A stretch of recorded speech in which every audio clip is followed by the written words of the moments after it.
So what I'm going to do is I'm going to share some tips with you. I'm not going to tell you how to do this, because ultimately, when you decide that you're ready to grow a team and you want to help coaches, you have to help them in a way that you enjoy, in a way that you can sustain. That way you find joy in it and it becomes your own. You cannot just carbon copy what somebody else is doing, call it your own, and find success and find joy. And I think part of the hardship that comes with coaching in general is you hear somebody talking about what's working perfectly for them, and then you try it and you're like, what the heck? What am I doing wrong? This is not working perfectly for me.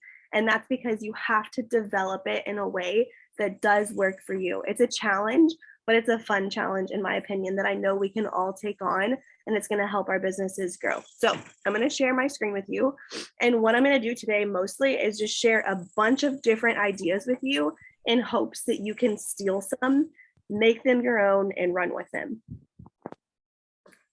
So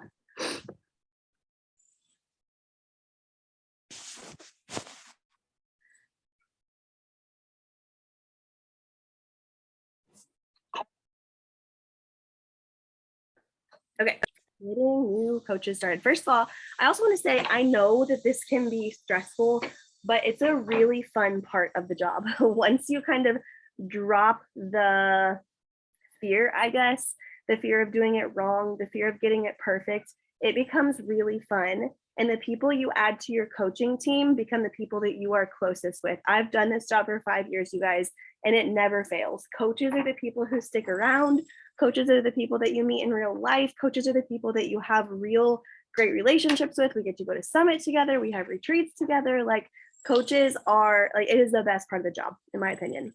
So first thing I want you to know is, when you start to grow your team, every single coach that you sign up is responsible for his or her business. You cannot do it for them. And I know so many of you come from careers, or are still in careers that are helping careers like teachers or nurses, and you feel like it's your responsibility. Teachers, I know there are several of you on here.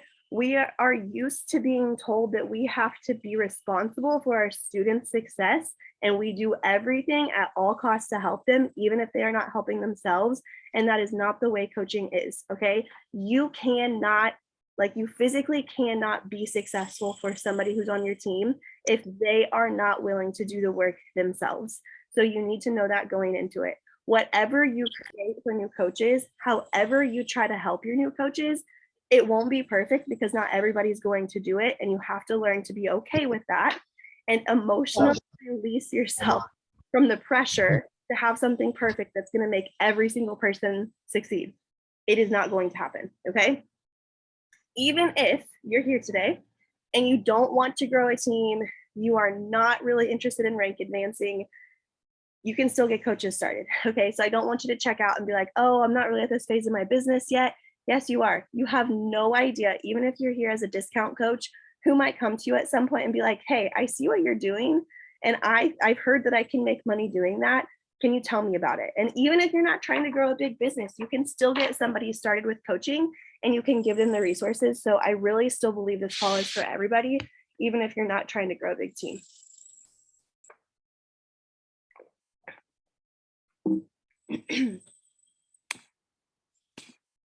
Okay, so I'm going to share with you some things that I've done, is basically how this is going to go.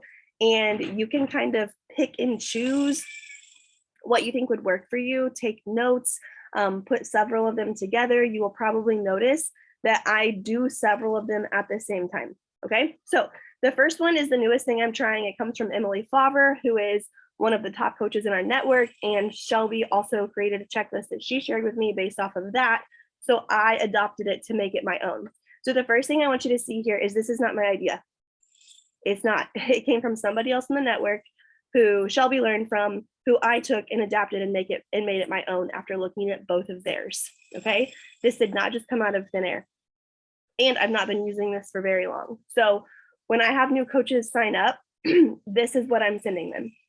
If you want the link, I did link it right here, but that's just for your benefit. If I share these slides, if you want those, you can see it, you can adapt it and make it your own. I'm hoping that this will streamline the process of getting people started and also put them in charge of getting themselves started. I think that's one of the major things I've learned as I've helped new coaches is you cannot help a coach who isn't taking action. If you have new coaches who are not responding to your text messages, who are not asking you any questions, who are not showing up to team calls, who are not responding to your tags on social media, it is not your job to keep dragging that person, okay? If you look at this checklist, this is a lot of doing for somebody right when they get started. And that's what I want as a mentor coach, because I need people to know, and you need people to know, that it is not your job as their mentor to get their businesses off the ground and running. Coaching is a very self-directed job. It just is. And if they're not willing to do these simple steps to get started, like, text you or add themselves to your team page or to watch a few videos, you don't need to be wasting your energy on them. And I mean that in the most loving and nicest way. And that's coming from a place of learning the hard way. I have tried to drag so many people who I thought would be good at the job, because they would have been had they tried. And then they end up quitting. And I'm looking back like, oh my goodness, I spent so much time chasing that person down, texting them, tagging them, checking in on them, maybe even having calls with them just for them to quit. So when you start to grow your team, you have to know where your energy is going. And that's why I love this checklist, because when people take action, those are the people that I want to pour into. Those are the people that you should be pouring into. Those asking questions, those showing up, those taking the actions that you've suggested from the beginning, posting on social media. Those are the people that you are pouring into. Okay, next one. You guys obviously know what the team page looks like, but I'm going to go to my team page because I want to show you a few things that maybe you've not noticed. Maybe you've not looked at it with a set of eyes that are looking, for what leaders do on a team page. But this right here, my cover photo, it is intentional. It's something that I created a year ago. It's essentially pretty close to the checklist, but every time I have a new coach, I try to tag them in this cover photo, and it's the first thing they see when they come to the page, because I want them to see these are the things you do. It's basically the vital behaviors. You can steal that. You can tag people in that. You can do whatever you want to do with that. You can make it your own. You can also go to the files section of my team page. And honestly, I haven't added new files in a while, but there are some really good files in here that if people, when they start and when they look through the files, they're going to find some information that's going to be super helpful when they start their business. For vital behaviors, a place where they can go to see how to get started, examples of how to invite people. And the cool thing about having these in the files of the team page is you can go and click in them and you can tag new coaches in them. Or if a new coach comes to you and is like, hey, I'm really struggling with inviting, I don't even know what to do, you can come into the files, click on invite examples, and you can send them the PDF or tag them in the original post that has the invite examples. The resources are there for them.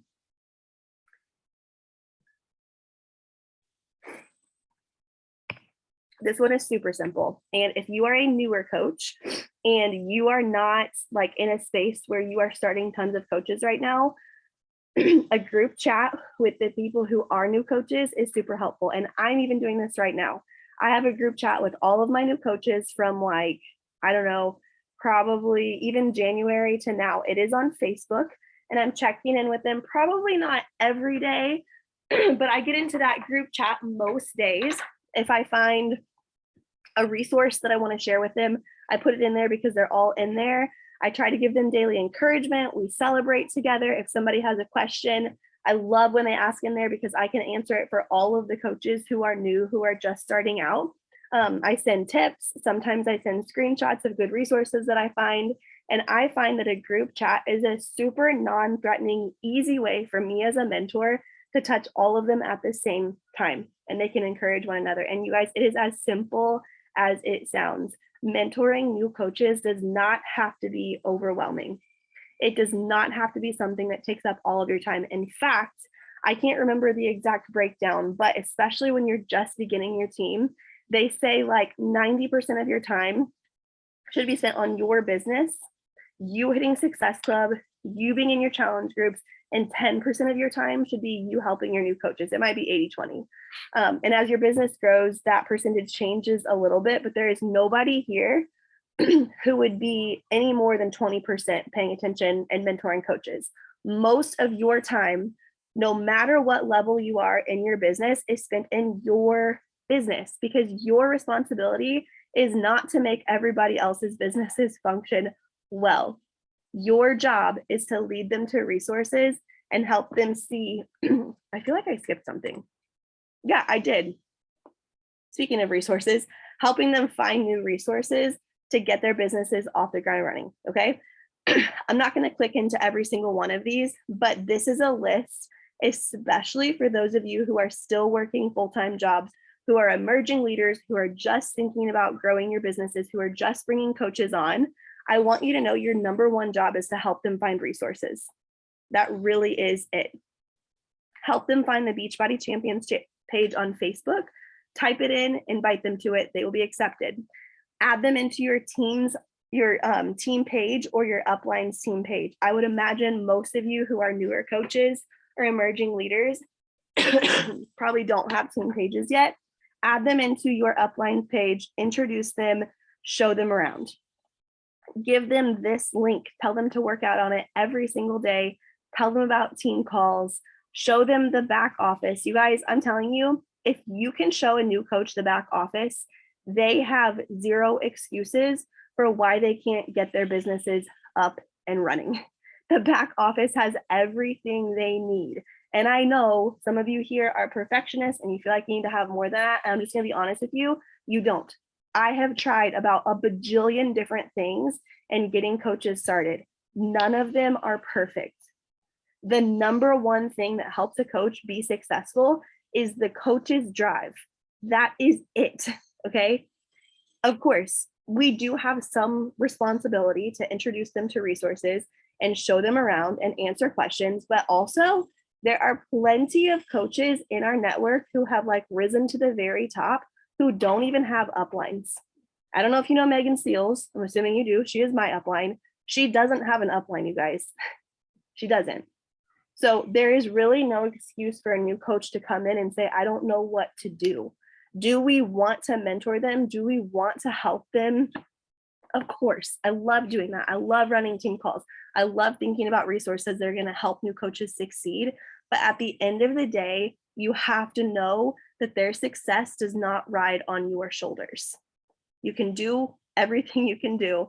You could have the perfect mentorship system and people are still not going to succeed at it because they've chosen not to. So don't put that on yourself.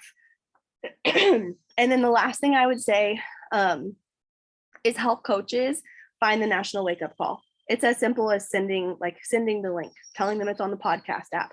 I just sent, like in that new coach chat I was telling you about, I send the National Wake Up Call. I sent it this week for them to listen to.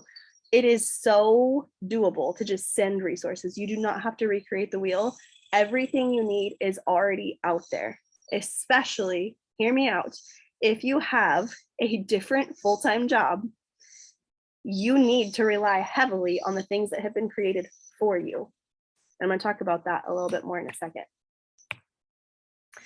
I was going to click on that, but it's not linked. Okay. The next thing is creating shareable and duplicatable resources. And just let me tell you, I'm not expecting you to do all of these. I'm not even expecting you to do one of them. I'm just giving you ideas. Okay. So this is something I made several years ago for new coaches. It's the same idea really as the checklist. It just has videos attached to it. I got creative one day. I was like, let's see what I can do. And I have this linked in Fit for More. So if somebody goes to the Getting Started tab in my files section, this is there and it's super good. And as I was creating this, I was like, dang, why haven't I used this in a while? Because it's really helpful actually. So I talked about consistency. I recorded some videos. This is when I went full time. I also want to tell you this. I remember filming these the fall that I went full time. So these are each like 2 or 3 minute long videos about how to get started. Each of them are clickable so people can go in and watch. So picking a program, some social media tips, a really good training from Summit a couple years ago, talking about your warm market and how to invite, having conversations after they invite, I linked a team call about vision that I had. I linked a team call about how to get to Emerald. I linked my income progression. You can see I made this in 2019 in the fall when I went full time. I gave them some ways to get some answers to their questions, and then gave them some encouragement there at the end. So that's just a shareable, duplicatable thing that I wanted to create. And again, this is something I used for a time and don't use anymore. So I'm going to talk about that in a second as well. Let me go back to here. Okay, the next thing is YouTube. I was very intimidated by YouTube at first, but I want you to know that YouTube is a really great resource for your new coaches, even if you don't have a YouTube, because several of us here have YouTube channels where we have our team calls linked, like from pretty much every week for years. I know Shelby has a YouTube channel. Obviously, I have one, and I have calls on there from years ago, you guys. So if you have new coaches, you can send them my YouTube, you can send them Shelby's YouTube, and they can go and they can just take in all kinds of information about a million different topics. You know what else they can do? They can type in team calls of top coaches in the network who have insane, amazing resources. YouTube is such a good resource. If you're wondering about, I don't know, social media or Beachbody's comp plan, literally, you can type all of that into YouTube. A coach who wants to learn about something is going to find a way to learn about it. So lead them to YouTube, show them Melanie Mitro's channel, show them Lindsay Matway's channel, show whoever. There are so many resources on YouTube. And when you feel like you're ready to start making your own videos, your own training videos, it's really easy to do it on YouTube. I am not a tech person, but there was a time in my business where I was like, I need my face to be on videos now. I used my upline's face in her videos for a long while, okay? But then there was a switch in me, which I'll again talk about a little bit later, where I knew that I needed to do that myself. If you are not there yet, hear me when I say it is okay. You have a different full-time job, rely on other people. It is 100% okay and encouraged to do that. Okay, new coach mentorship. I want to show you this. Actually, I linked it. It's on Facebook. This is something that Shelby and I kind of headed up together for, I don't know how long we did it. It was probably a good year that we did coach crash courses, mentorships. And here's the thing about when you try something with new coaches, it will work for a time and it will work well. And there will be a time where it doesn't work anymore. And that's what happened with this. And that's what will happen over and over and over again. And I want to tell you that because I don't want you to get discouraged. We spent a lot of time creating these. We spent a lot of time. And eventually it just doesn't work anymore. Whether your joy runs out, you get tired of doing it, you're like exhausted because it was so much work, or you're seeing that coaches aren't seeing the success that they once were, it's time to pivot. And that is the story of coaching, especially mentoring new coaches. Things change all the time, you guys. Social media is not the same as it was when I started. So I'm not using the same resources I was using to help new coaches anymore because it wouldn't even be relevant. So as a mentor, as a leader, you always have to be willing to pivot and try something new. So I just wanted to scroll through here and show you what we did. We had daily posts. It was a 30-day crash course. It was a lot of work, but it did work really well. We would post these videos every time. We would tag coaches, see? And the people in our downlines were in it with us and they helped us run it.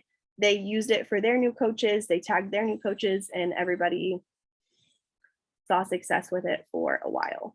So if you want to look more extensively at that, you can. I just want to show you a different example of something else I've tried. Okay, next. Okay, the next one is just one-on-one mentorship. And again, if you are at the beginning stages of adding coaches to your team, I really would suggest doing things that are simple and using the resources that your upline provides. One-on-one mentorship with a plan can look like literally however you want it to. If you are bringing on anywhere from 1 to 3 coaches a month, I think that something like this can work. Make contact a certain day of the week. I was even doing this back in the fall after leadership. I got burnt out on all of my systems of helping new coaches. And I heard over and over and over again that one-on-one mentorship really is the way to go. So that's what I was doing for a long while, making contact with them on Mondays, asking them about goals, sending resources, maybe sending challenges to them of like what they can post on social media, or challenging them to send out invites, giving them feedback on social media, and using Marco Polo to check in with them. It's very simple, okay? I didn't have this big crazy system, but even me, I'm not bringing on enough coaches currently that I can't manage one-on-one. That's just, I've never been somebody who's bringing in like millions of coaches, okay? My average is probably 1 to 3 a month. And I'm happy, like really happy if I bring on 3 actual business builders in a month. That is a lot to me. So when your team is small, when your team is growing, you can manage doing one-on-one. A few quick tips. Whatever you decide to try, after today, you're like, okay, I do want to bring on new coaches. I do want to grow a team.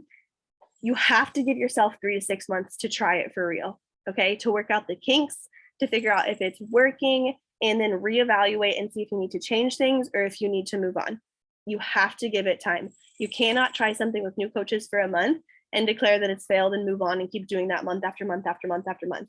Give yourself time to refine it and make it good and get feedback from the coaches that you are helping. Number 2, gonna tell you again, it is not your fault if people don't use what you create or don't see success.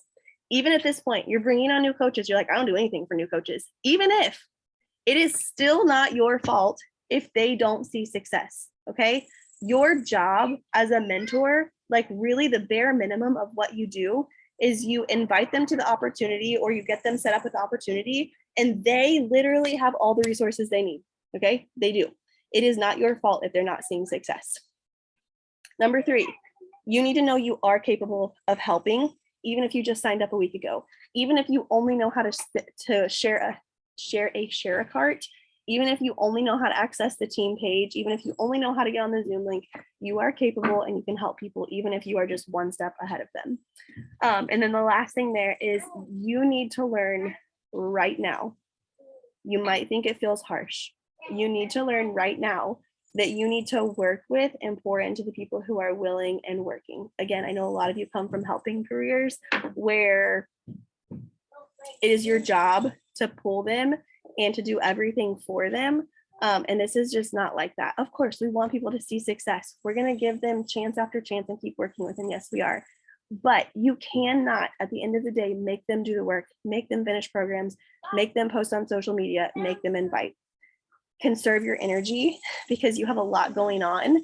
You likely have another job. You likely have a family or friends or a life you do outside of this. And you need your energy to go where your energy is being matched. Okay. You are totally allowed to do that. Okay. The next thing I wanted to share with you is my progression of how I took leadership, because I think that it's going to make you feel good. So as a new coach, I relied completely on my upline and everything she had. I never once considered running a team call for my whole first year, probably. I never once considered creating anything for anybody because my upline had really good things on her team page and she shared awesome things and she showed me resources. So I knew that I could show other people resources like the National Wake Up Call in the back office. When I became a diamond coach, that's when I started my team page. And I did some team calls, but they were not consistent at all. When I became a diamond is when I became a leader. I really felt like a leader. I chose a team name.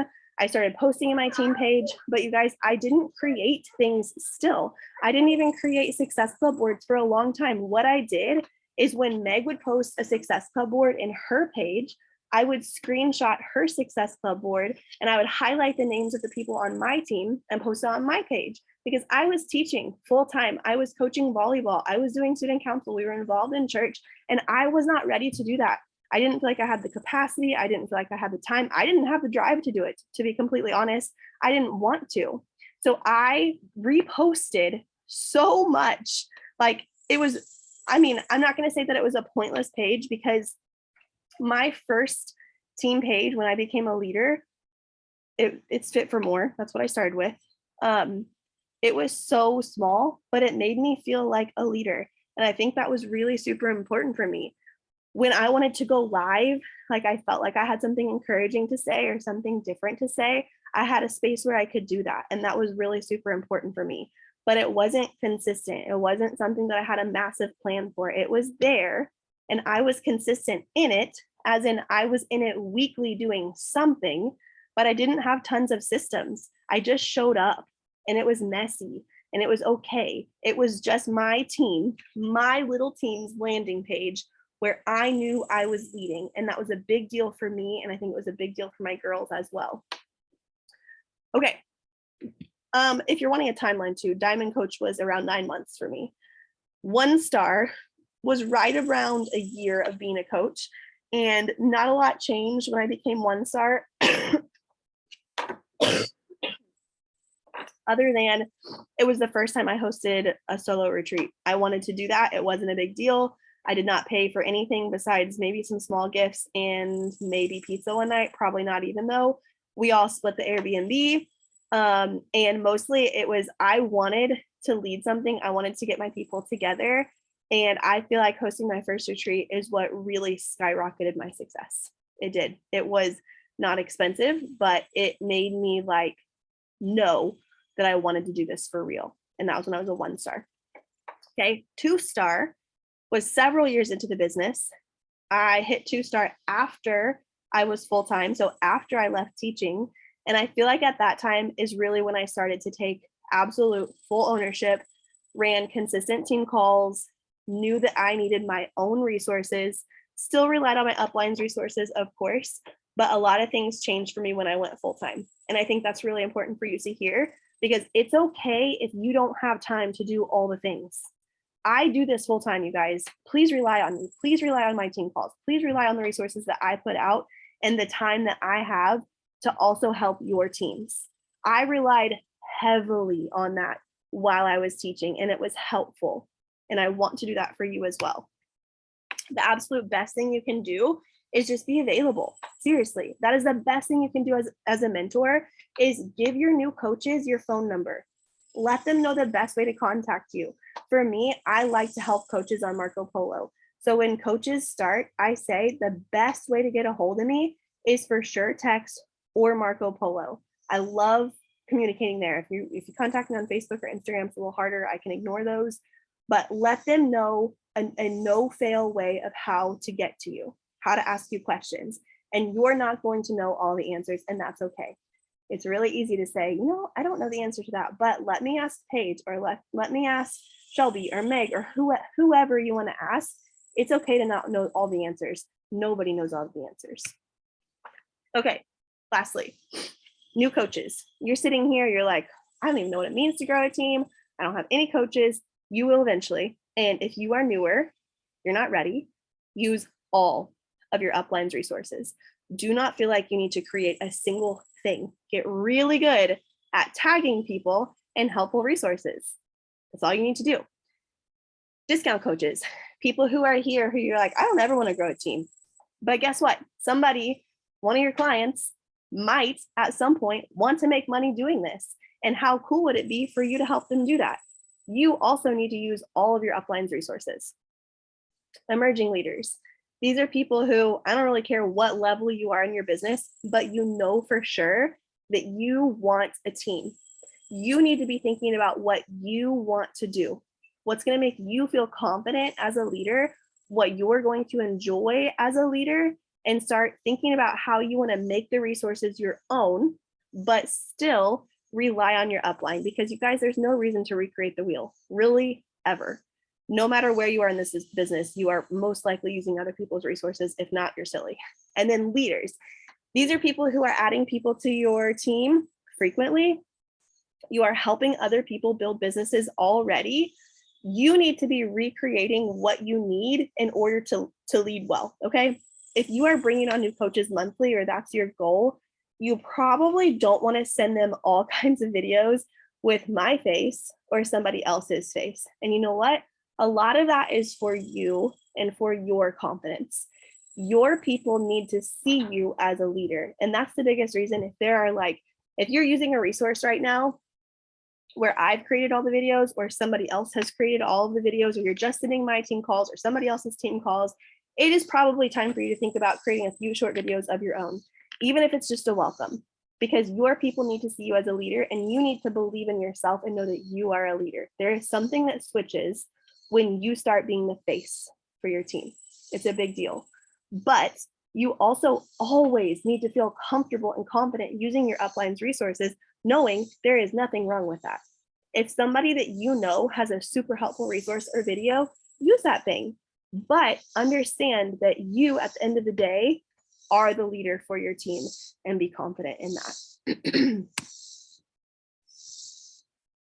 So again, I didn't have like a million things for you to do as somebody who's about to lead a team, or somebody who wants to lead a team now or in the future. But the key really is finding something that you enjoy, finding something that you can sustain, finding something that you can easily duplicate for new coaches, and trying it out and seeing how long it works, and being willing to pivot when it doesn't. Because you just have to know at some point what you've created won't work anymore, and not get down on yourself about that. It's nobody's fault. Things just change all the time, and it's okay that what you once did doesn't work anymore. So be thinking about what you need to do when you're bringing on new coaches. Start small, know that it's imperfect, and be okay with that. The more you do it, the more confident you're going to get. And there is nothing better than once you start helping people see success.